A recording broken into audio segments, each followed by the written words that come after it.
Ketahuilah bahwasanya dulu tuh apabila seseorang mau bertaubat kepada Allah Ta'ala, pintu taubat senantiasa terbuka bagi hamba tersebut kalau dia mau bertaubat.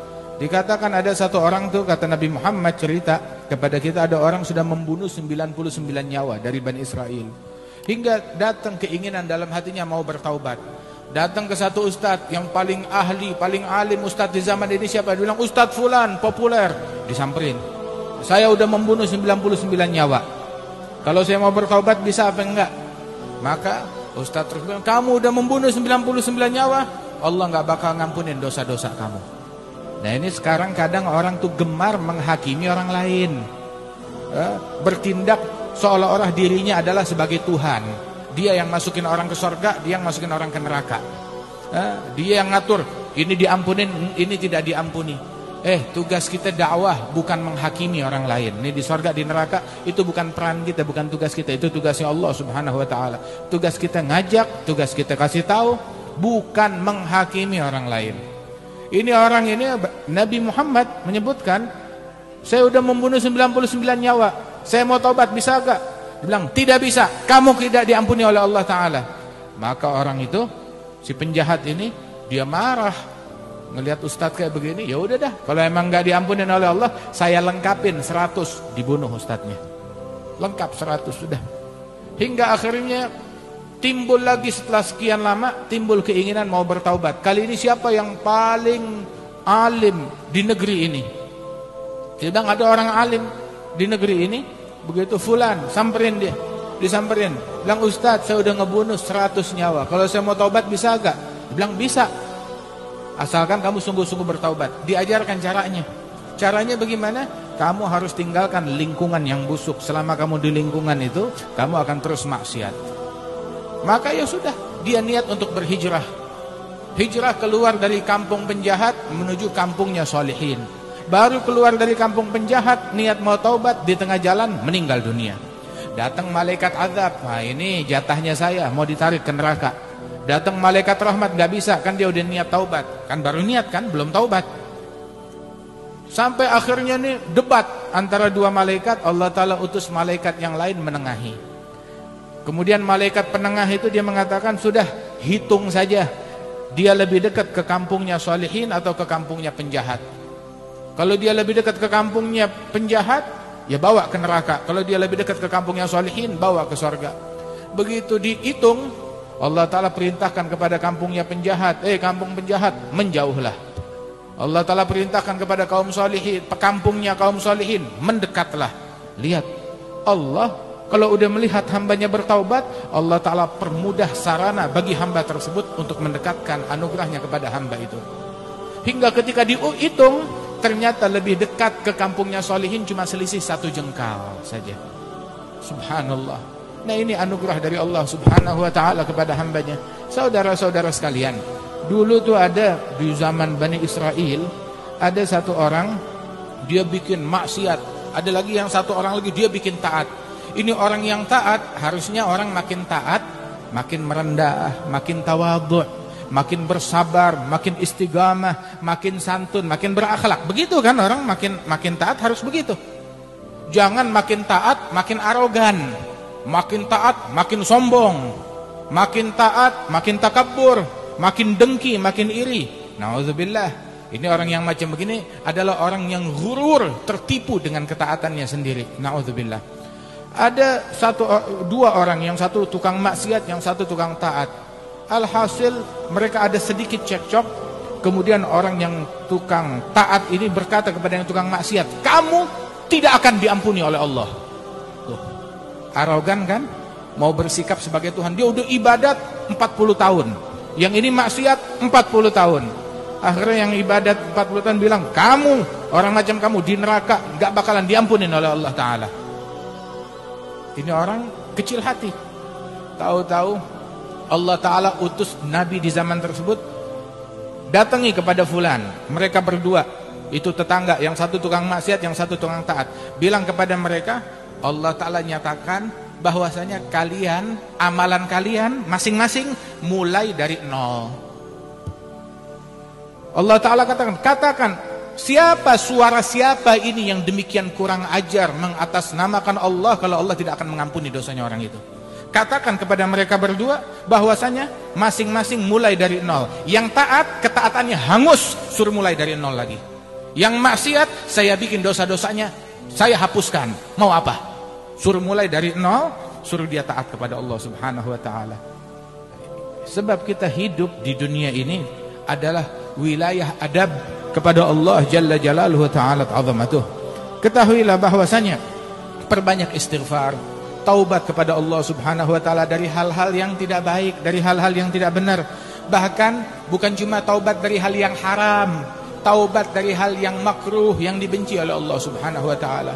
Orang dulu itu taubatnya mereka tahu taubat dari apa? Taubat gara-gara tidak sholat jamaah. Tuh taubatnya mereka. Istighfar, taubat, nangis berhari-hari. Kenapa kamu nangis berhari-hari? Saya nggak sholat jamaah, luput sholat jamaah hari ini. Ada lagi satu orang nangis. Kenapa kamu nangis? Saya nangis bertaubat kepada Allah Ta'ala. Udah sebulan saya nangis. Kenapa? Atas apa? Gara-gara tidak bangun malam. Satu kali luput tahajud bangun malam. Bukan atas hal yang haram. Di antara para kaum salihin, Al-Imam Abdullah bin Husain bin Tahir wa katsir min salafina, itu mereka mengatakan, sejak saya berusia 17 tahun, ma fa'altu makruh wala hamamtu bi fi'il makruh. Saya enggak pernah mengerjakan perbuatan yang makruh, bahkan niat untuk ngerjain perbuatan makruh enggak terlintas di pikiran saya, apalagi hal yang diharamkan oleh Allah Subhanahu wa taala.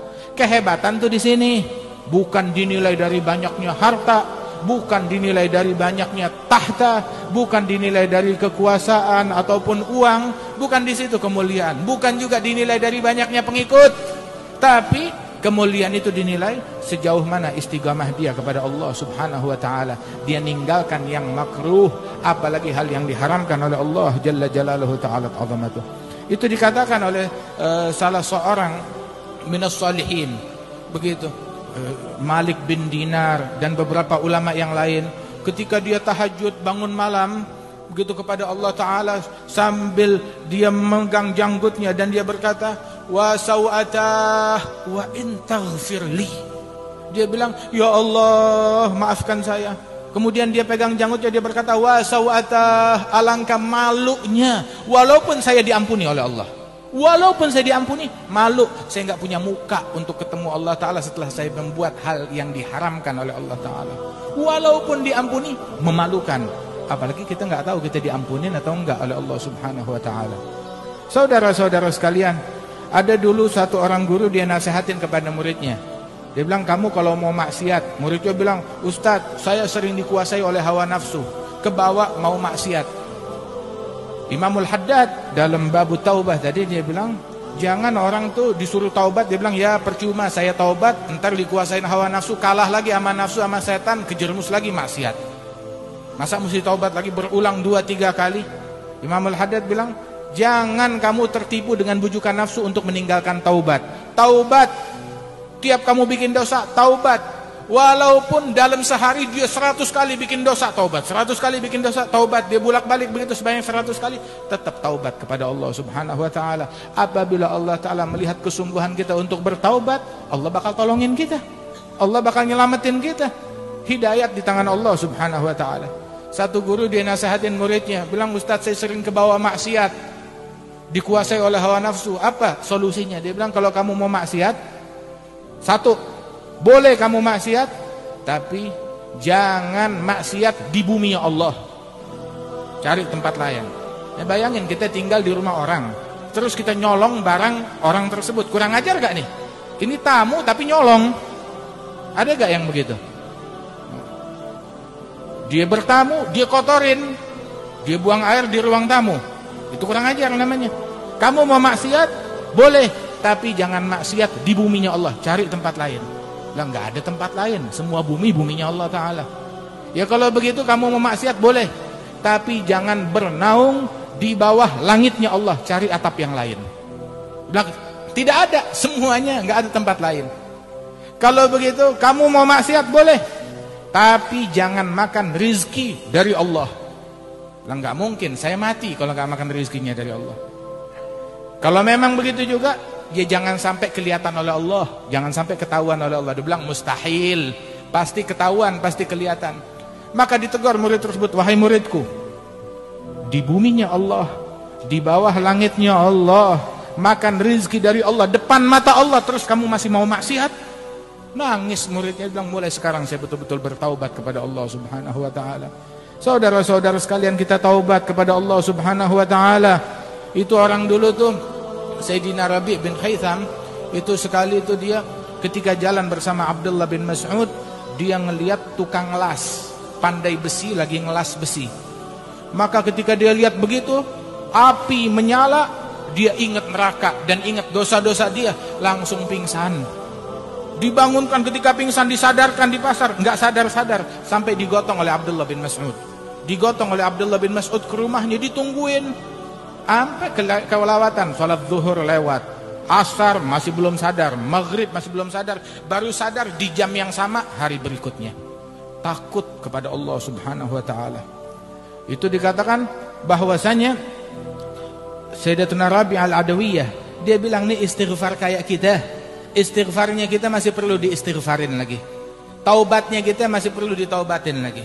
Kita istighfar tapi hati kita kemana-mana. Kita taubat tapi taubatnya kita bohongan, seolah-olah mengejek kepada Allah Subhanahu wa ta'ala. Tapi taubatlah kepada Allah ta'ala, istighfarlah kepada Allah Subhanahu wa ta'ala dari hal-hal yang dibenci, yang dimurkai oleh Allah ta'ala. Dulu tuh Imam Syafi'i ngajak muridnya Ahmad bin Hanbal, yuk kita ziarah. Ziarah ke siapa? Ada satu orang soleh, Syaibah al-Ghulam. Kita ziarah kepada beliau. Ketika ziarah kepada beliau, Imam Syafi'i bilang, tanya kepada beliau, ini orang soleh, Allah Ta'ala ilhamkan hikmah keluar dari mulutnya. Dia bilang, wahai Imam, saya mau nanya. Kamu mau nanya apa? Saya mau nanya, zakat, bagaimana cara ngeluarin zakat? Berapa yang wajib dikeluarkan zakat? Maka Syaibah al-Ghulam dia bilang, kamu nanya fatwa ini, mau saya fatwakan atas madhab kamu atau madhab saya? Bilang, emang ada dua madhab? Bilang, ada. Madhab kita bagaimana? Kalau madhabnya kamu zakat 2,5%, zakatnya tanaman ada yang 10%, ada yang 5%, begitu. Ada lagi zakatnya hewan, ada zakat ini, zakat itu, dijelaskan. Itu madhabnya kamu. Kalau madhabnya engkau wahai Syaibah apa? Kalau madhabnya saya, madhab saya dalam zakat, al-abdu wa ma malak li sayyidih. Hamba saya dan milik aset dia adalah milik Allah. Seorang budak dan asetnya milik majikan. Saya ini hambanya Allah, aset saya milik Allah. Kalau zakat dalam mazhab saya, semuanya dikeluarkan 100%. Diam dia, wajib. Terus saya mau tanya, orang kalau misalkan dia sholat, dia lupa dalam sholatnya, ini sholatnya 3 rakaat atau 4 rakaat, bagaimana? Maka dijawab, mau saya jawab dengan mazhab kamu atau mazhab saya? Oh, ada dua mazhab juga, ada dua mazhab. Kalau mazhabnya kamu orang, maka dia ambil bilangan yang terkecil, itu merupakan yang dia yakin, ya 3 atau 4. Yang dia yakin 3, tambahkan 1 rakaat terus sujud sahwi, selesai urusannya. Tapi kalau dalam mazhabnya saya, kata Syaibah al-Ghulam, dia lakukan hal tersebut, sujud sahwi, udah salam, terus dia introspeksi diri. Kalau dia hamba yang kurang ajar kepada Allah, galil adab kepada Allah, kenapa? Di hadapan Allah dia lupa sholatnya berapa, kurang ajar kepada Allah Ta'ala. Dan hal yang semacam ini harus dihukum, dan hukumannya puasa 1 tahun penuh. Itu madhabnya saya. Masya Allah, berapa banyak kita perlu taubat kepada Allah Subhanahu wa Ta'ala. Mudah-mudahan Allah Ta'ala jaga mata kita dari maksiat, Allah jaga kaum wanita kita dari maksiat, yang pada buka-bukaan aurat, yang pada campur laki perempuan, salaman dengan yang bukan muhrim. Itu haram, diharamkan oleh Allah Subhanahu wa Ta'ala. Tahu gak? Jangan-jangan musibah tsunami yang terjadi di mana-mana gara-gara dosa kita yang kita buat. Gara-gara kita ngelihat yang haram, berucap yang haram. Waliyadzubillah min